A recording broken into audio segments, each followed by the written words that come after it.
it involves labor trafficking, sex trafficking, and online sexual exploitation. So today we're just going to talk about the online sexual exploitation of children and sex trafficking. So sex trafficking, 150 multi-million-dollar sex industry, and a quarter of these are children, which is super sad.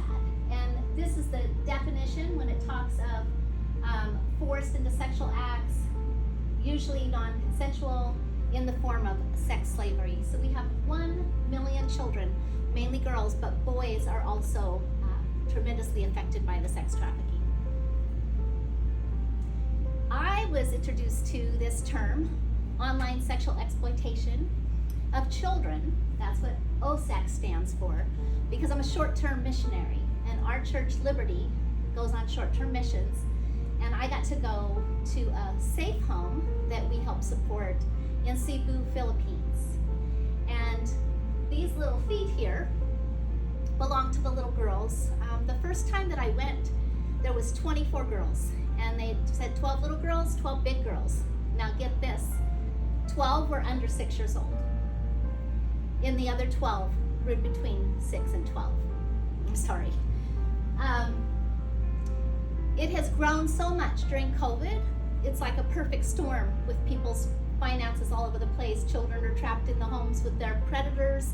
And sadly, under 12 years of age, when a child is sex trafficked, over half of those cases, it's their own parents.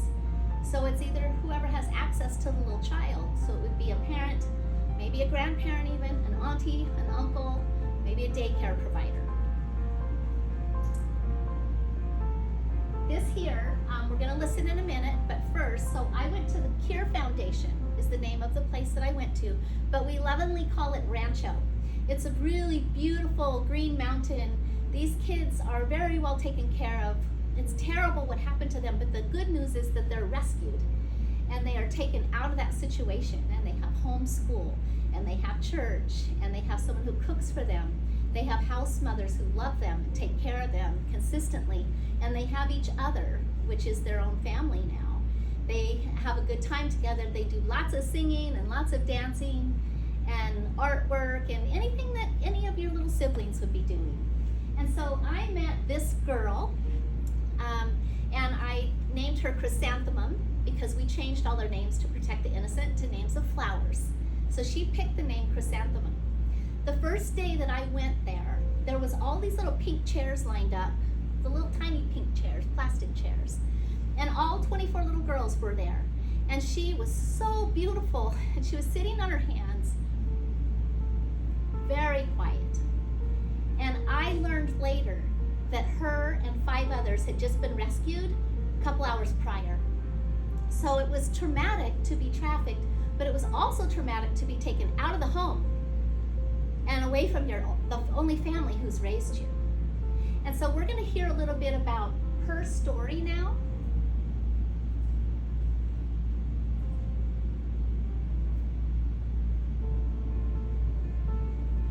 I had so many questions. Why did my aunt do this to me? Why is this happening to me? I never knew that what she did was already human trafficking. When I was young, my parents left me. I grew up under the care of my grandparents. I was the kind of child who had so many questions. Why did my parents leave me? Am I that broken and worthless? That was the time when my aunt broke down the walls of doubt I had for myself. We would sing karaoke and dance together at my grandparents' house, and we grew closer. At that time, I was 11 years old. My aunt didn't have work, and she had 3 children. Economically, they didn't really have enough. She asked me to go to her house after my classes, and that was how it started. She asked me to pose in front of a camera. At that moment, I had so many doubts and fears. I thought, is it okay to do this? Why do I feel so uncomfortable? But she told me to do it for the sake of my little cousins. She needed money to buy formula milk for them. I tried to ignore my feelings, but then one abuse became two. Then my cousin was made to do it too. She was 2 years old. It felt strange, wrong. I remember how afraid I was to tell my grandparents. I didn't want them to fight because of this. I still remember one day, I was 12 then. I was sleeping in my own home. One social worker and 2 policemen came to our house. Everything went by so fast. They took me and brought me to the Department of Social Welfare and Development. That was when they explained what my aunt did to me. She was already caught by the police hours before I was rescued. And I just cried. I felt so angry towards her. Why did she allow this to happen to me? And I blame myself because I thought that was my fault. They interviewed me and told me that they would help me to get through the situation. 4 years ago, they transferred me to Rancho Ni Cristo, a shelter for survivors of online sexual exploitation in Cebu. And that was where I met Grace. In the Philippines, online sexual exploitation is a very big problem, but not a lot of people are aware that this is happening in our country. Especially during the lockdown, there has been an increase of cyber tips regarding this issue. Most of the survivors are perpetrated by their parents or relatives. They are rescued out from the place where they should feel safe. And that is already very traumatic for them. There is the trauma from the abuse, and then there's the trauma from the separation from their family during the rescue operations. And when they go to shelters, just like ours, some survivors can forgive and let go of it. But for some survivors, it's a lifetime process. Triggers are as simple as cameras, people entering their rooms without permission, or even the way people look at them. And that's why we empower them and teach them coping skills so that we can help them move forward. At first, it was not easy. There were times when I thought I was already okay, where there were still triggers. There was a group session sharing about what happened to me, and I just cried. But slowly talking about my past, writing poems, listening to music, I learned how to handle and cope with it. I learned to be empowered and to be strong. I am no longer willing to be the victim of the situation, but a survivor. If you are someone who has not been rescued, I want to encourage you to hold on and not to give up, because there are people helping you to find healing. Even though it's hard, the walk that you have been through is a way that you will become a strong and courageous woman.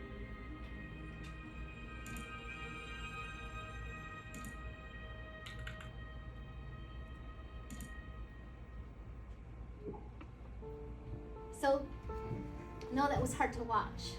Chrysanthemum, just 1 year after I first met her when she was so quiet. When I got there the next time, she had a guitar, she had a big smile on her face, she was leading the choreography for all of their songs and Zumba and everything you could imagine, and she was just this bright light. Since then, she's the first one that graduated high school at the program, and she also got to go home, be returned to her family, to her grandparents' family, and she's in a church there. She has a scholarship for her college, and she reported that at church she just talked to the first girl that came up to her and said that she'd been sexually abused, and she was able to counsel her and get her help. And so these are the stories, they crush you. It's really hard to hear, but I'm proud of all of you for being here.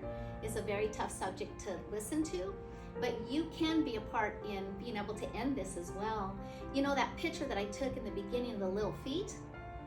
That picture totally wrecked me. I mean, it almost like destroyed my life. Like I can't quit thinking about the little girls. You know, I raise money for them through His Hands Support Ministries, and I get to go again. I just found out January 7th or 8th, and I'm really, really excited because during COVID we couldn't travel. But it's those little feet that I care so much about, you know? And it is a big feat. the other kind of feat, a task, F-E-A-T, to end this. But you can all be a part of it. And today I'm going to kind of empower you and tell you how, okay? These shoes here, you might be wondering what these are here. And when I first went there, I walked up to the door and I was scared too. I was thinking, this can't be happening. I'm very uncomfortable. I don't know if I'm going to see these little, like, distraught, injured kids. And I didn't know what to think. And the moon was shining the light on their porch. And there was all 24 little flip-flops. And my eyes were drawn to these. I'll never forget the little Minnie Mouse pair. And it belonged to the youngest, who was just 18 months. She had like little chubby feet, and she was there though with her big sister that would just sweep her up and dance around. And so this is joy and pain mixed together, right? It's frightening to hear, but it's also very, very loving and very positive that they are rescued and they are in a safe home and they have hope for their future.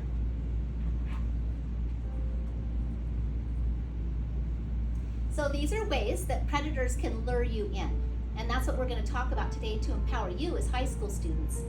And so they will manipulate you. So there's a girl in my book when I came here and talked about Choose Zoe. And she was trafficked.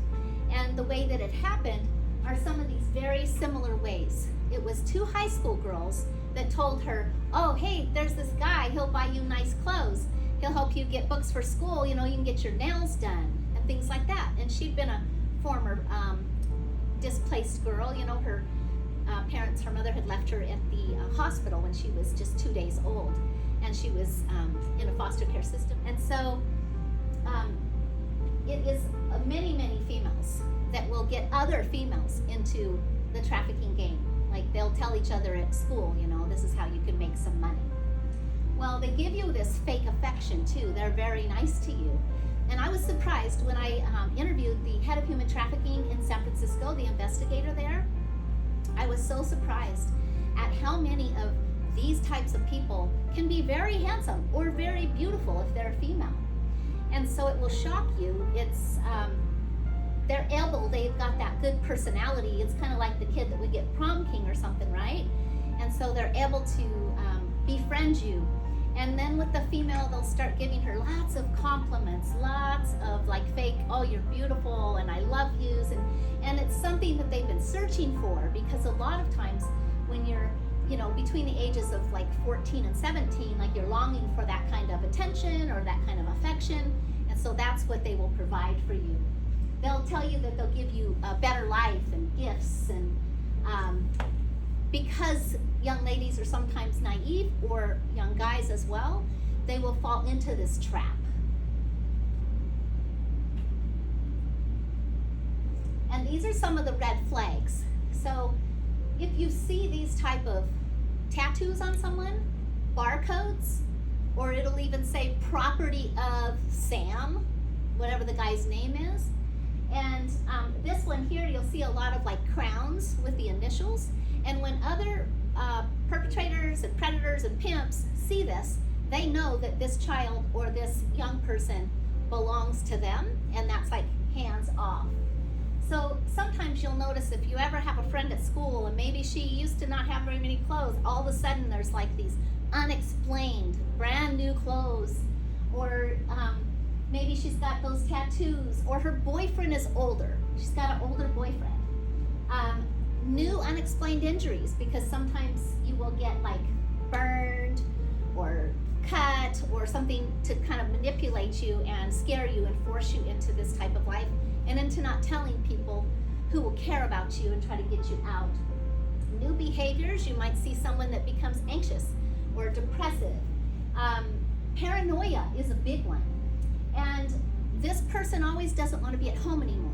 They want to always be hanging out and leaving the house all the time. Well, that's because most of that trafficking is happening elsewhere. The process of grooming, these are the things that people will do, because it's like, how on earth can they get that kind of control over you to make you, go from just being with them to being with complete strangers? And so there's beatings, just like how they would jump you into a gang or something. They do that type. Confinement is something where they might take the person and like totally keep them in another house or another room where they can like steal a child, or just get you to like always be over at the neighbor's house or something. Torture techniques, emotional abuse. There's a lot of this grooming, like, oh, you're so beautiful. Oh, you're stupid. How could you ever do this? It's like this up and down kind of thing. You never know how this person's going to treat you. They might be nice to you one time, and you know, just in high school with friendships, right? You have to beware if someone's like really nice to you, or, you know, buying you a Starbucks or something, and then the next day they're tattling and telling on friends and making fun of you or name calling. So there's a lot of bullying that goes on. And then there's renaming, where they will name her like Princess or Joy. And they create dependencies on you, like sometimes they will buy your school books and things that you can't afford, or maybe you're a young mom and you have a baby and they'll buy formula for the baby. They create the dependencies. They'll give you phones, and if you want to keep your phone, then you want someone to pay for it. And so it's okay. We're flipping through. Sorry. It's okay. My phone touched it. It's totally fine. And then they'll force you away from your family and friends, which is isolation. And we all know, coming out of COVID, how that feels to be isolated, right? It could be pretty lonely in your rooms. The suicide rate has gone up, and it could be just a tremendous, ugly time in your life. And so they'll try to get you away from your friends and family. Oh, you shouldn't hang out with her anymore. Oh, you know, like, you should spend time with me. Why are you always with your mom and dad? You should spend time with me. And then document confiscation. They take your ID. They take your birth certificate. And this might happen slowly, or it might just happen overnight, where they just take everything. They give you a new name, and then your identity then is gone. And then there's the forced sexual education, where they force you to watch pornography, where you get desensitized, where you might get used to seeing something that maybe you've never even seen before, or surely don't want to be watching. And there's something called sextortion, and this is an epidemic right now. So we'll look at example 1, right? He's a boy, and someone will message him in the chat room on a game and be like, you know, hey, like, send me a picture of yourself, like your privates. He sends it. Well, then it's like, okay, now do something worse. And then it's like, okay, now I'm going to tell your Boy Scout leader, I'm going to tell your church group leader, I'm going to tell your band instructor, your ROTC, or your baseball coach. I'm going to show your parents. I'm going to send it to everybody at school if you don't give me $500 to $2,000. And this happens. It happens that way for finances, or it happens this way, where they use your body. And so this predator here, it's like, oh, you're so pretty, send me that picture. So you're getting chatted with on Instagram or Twitter or something, and it's like, oh, you're so beautiful, like, send me another one of those pictures, you know, where you look really nice. And oh, this time, like, maybe you could open up your shirt, or take one in a bathing suit, right? And so it gets worse and worse, and then it's like, I'm going to show everybody. I'm going to tell everybody in school. I'm going to tell your mother, and I will hurt your little sister and do the same thing if you don't meet me at the park. And then it can get worse with taking videos of you, or having you have sexual acts, or taking you into a hotel. And this is happening in the U.S. It's not just in the Philippines. Like when Grace had said that she couldn't believe it was happening in her own country, that's how we are in every country. We can't believe this is happening, but it is happening. And just in Fairfield, not long ago, there was a boy that this happened to. And luckily the school found out and was able to intervene and stop it before it got too bad. So this is really happening, like, right here. And many times they'll then do a lot more of the videos and sexual acts and videos, and they'll send them out, and they'll make a lot of money that way too. So how can you be safe? Well, the first thing is to think before you post. Think about how you're posting. This is a story that there's a human traffic instructor that teaches all over the U.S. And he's from the Sheriff's Department down in Southern Cal. And he told me that GPS is so good that if you're in an auditorium and there's been a crime that a kid's done, or maybe they found a naked picture a girl has sent or something, and they can not only tell that you're in this school, they can tell that you're in that seat. And so in the same way, it's so sophisticated that these predators, once you get into the information with them in the phones, that the GPS is so sophisticated that they can find out where your house is, and not only where your house is, but which bedroom is yours. So there are just people out there that are really, really crazy, and they're trying to victimize you. And that they do that all day long. They just hang out, and it's a social media is a worldwide stage where the worst of the worst are watching. And I'm not trying to scare you, I'm trying to empower you. I'm trying to make you aware, okay? Anything with a video chat, sharing apps, and websites is where they can find you. And over here, if you want to take a picture of the screen, you can. And these are the different tip lines and National Runaways, Human Trafficking Resources, National Center for Missing and Exploiting Children. This is really good information to have. We can go back to it. Okay, we'll go back to it at the end. I think that's it. So, yeah, we'll just leave it up then, and they can just take a picture if they would like. And we have about 5 minutes. I always like to stop about 5 minutes prior so that we can talk about this. I know it's a lot. Adults don't even want to hear about this. So does anyone have any particular questions? Go ahead. How do they find the predators? Oh, so when I was in San Francisco with the investigators, I got to be in their office for 3 hours. So they'll look online for people, and they know what they're looking for, and they've got to get some interaction where somebody responds to them. And so they do what predators do. They either pretend they're a young girl, hey, let's meet up, or they'll get tips, and they're on social media too. They know what to look for, what the red flags are. Some of these predators have several accounts, and so there's suspicions that they have, and then they go after them. So it was really cool to see. I don't want to say a whole lot more because I wouldn't want to tip off anybody like that either that might be wondering how the cops are going to get them. And in the Philippines, what they do is IJM is International Justice Mission, and they have been very important in the U.S. and also in the Philippines. And what they did too was cut off some cell coverage, because if you're really out in the woodsy area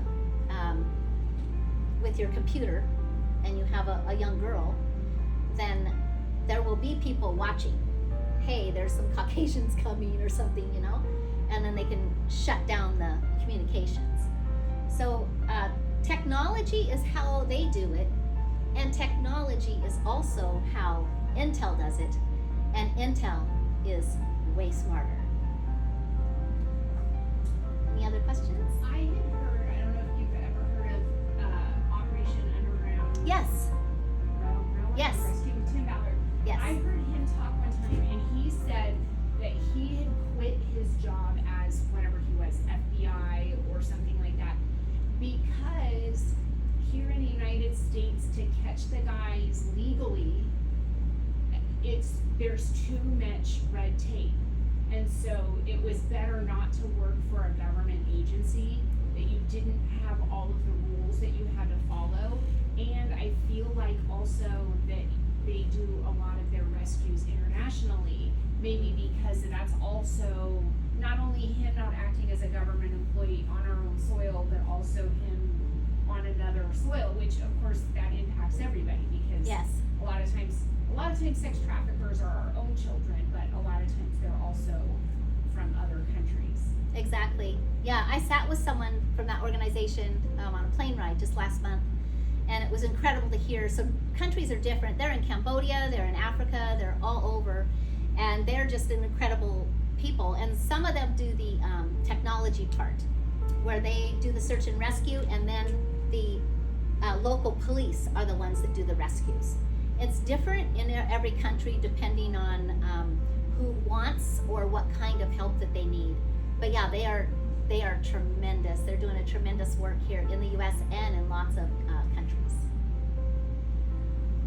Yes? What got you involved with this? The day I went here, the day I went to the Cure Foundation in Rancho Ni Cristo, like I literally saw these on the porch, and something, I was like, oh my gosh, you know, just had a new little grandbaby, and I was like, oh, Minnie Mouse flip-flops, like this could be my grandchild. And then when I walked in and I saw their faces, you know, and then after we sang some songs and everything, they just came and all gave us hugs, and I don't know, I fell in love with them. And then when I took pictures, I'm a photographer, and we weren't able to take pictures of their faces because they're a victim witness. And I've looked at that picture with the feet so long, you know, and it just inspires me. Like, it's hard, it's difficult, but they are the reason that I will keep doing this type of thing. Whatever opportunities I have to speak, I will do, or raise money for them, because they're all our children. They really are. Like, the more you realize it, the more connected we are in this world, and the children all belong to us as human beings. Any other questions? Was it hard to watch? Did you learn anything? Oh yeah. Yeah, all the heads said yes. One thing too, you know, Miss Lori was talking a lot about the things that were international, but one thing too is that this I-80 corridor is a very heavily trafficked area. It's really easy for somebody to grab a kid and hop on the freeway and be out of the area really quickly. Yeah. So watching out for your friends, making sure that, you know, again, not to scare you, but just to empower you to be aware that things can happen really quickly. And it's good to keep your phones on where they can track you. That's very important, to leave that on, so your parents will know where you're at. And then also the little pods where you could slip them in your backpacks. Sometimes a predator, you'll use that to find your location. So there's many things that that they're savvy on trying to do. But the younger you are, this is homegrown. Happens in your own home, unfortunately. So either way, if you hear about it or suspect it in a home, don't feel like you're a bad person if you call the hotline, because they don't go snatch the kid out of the home. They do very big investigations. And so if you suspect something or you see something, please say something, because they know how to see if it's really real. Leave it in the professional's hands.